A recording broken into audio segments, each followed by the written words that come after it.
Big news on television: Iraq is starting a policy to monitor the difference in the dollar rate official versus the black market to the dinar.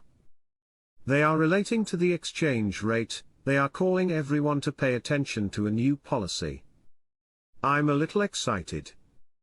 Frank, this is very big news. This is the monetary reform education getting louder.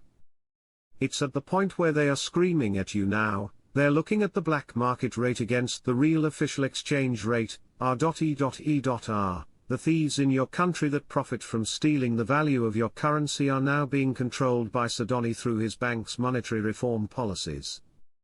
No more stealing from you Iraqi citizens. Purchasing power. The central bank moves its secret values to its new building. Clarification of the truth of the claim. Ultimately they are moving stuff into the new bank, and I think that's heck of a timing for what we're expecting. It would be very apropos for Iraq to make a move when the central bank is ready to go. If that's the case now, it sounds good to me.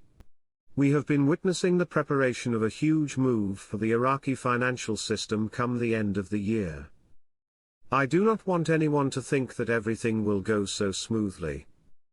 Iraq has already told us there will be some bumps, but as the international community comes to support the dinar more and more, things will then quickly recover. This week we'll witness the ratification of the results of the Kurdistan parliament elections. More news for the HCL. I was always told once the official announcement that HCL has passed has occurred, we were within days of the RV. That is why we keep watching it. What Sudani is doing for Iraqi citizens, it's going to benefit the whole freaking world. Iraqi government to Baghdad today: we must adapt to the new political situation in the United States. Question: how long will we have to make appointments after the RV? Marks: I heard 30 days. But some contacts believe it will be more like 90 days. The 2024 budget, we haven't seen that yet. Why haven't we seen it?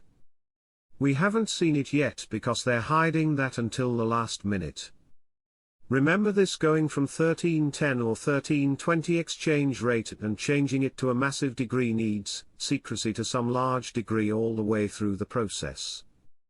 But they still have to educate their citizens, they still have to indicate what are they doing and how are they going to do it and why. 2024 budget exposure is what to me is the key. It's that Rosetta Stone. The central bank moves its secret vaults to its new building. Clarification of the truth of the claim: the vaults are not a secret. What is inside of them is. Iraq faces 2025 fiscal squeeze, as declining oil prices put immense pressure on the nation's budget, which has been heavily dependent on oil revenues for decades. The International Monetary Fund has recently issued a stark warning to Iraq, cautioning the government's 2025 budget projections may be overly optimistic, leaving the country vulnerable if oil prices continue to slide. The Iraqi government has budgeted for crude oil prices to remain stable around $85 per barrel, but the global market has seen a recent dip, with prices hovering closer to $70 per barrel. Without a substantial increase in non-oil revenue, the country may face a fiscal squeeze in 2025. We are definitely going to have a good Christmas.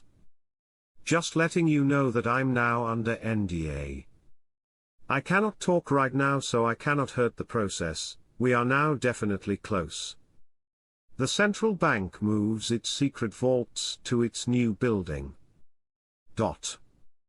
Clarification of the truth of the claim. Quote: the information that talked about transferring secret safes and vaults that were underground in the old Central Bank of Iraq building on Rashid Street to the new building on Abu Noor Street during the population census curfew is absolutely incorrect. Moving anything to the new building is a normal matter and there is no secrecy in it, and everything is being done under the supervision of the relevant authorities, whether security or otherwise.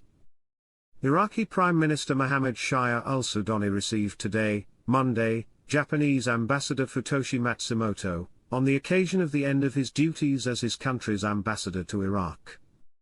Al-Sudani expressed his thanks to the ambassador. According to a statement issued by his office, to Shafak news agency, appreciating his efforts in establishing and strengthening bilateral relations between the two countries, which witness cooperation in many fields, pointing to the contribution of Japanese companies in implementing many important projects, within the framework of Iraq's policy of achieving economic integration and openness to the regional and international environment.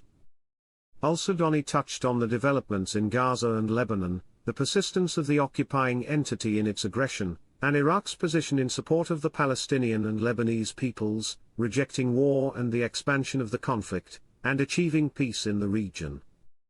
For his part, the Japanese ambassador thanked the Prime Minister for Iraq's adoption of a balanced foreign policy that contributes to enhancing stability in the region, and stressed his country's government's aspiration to develop mutual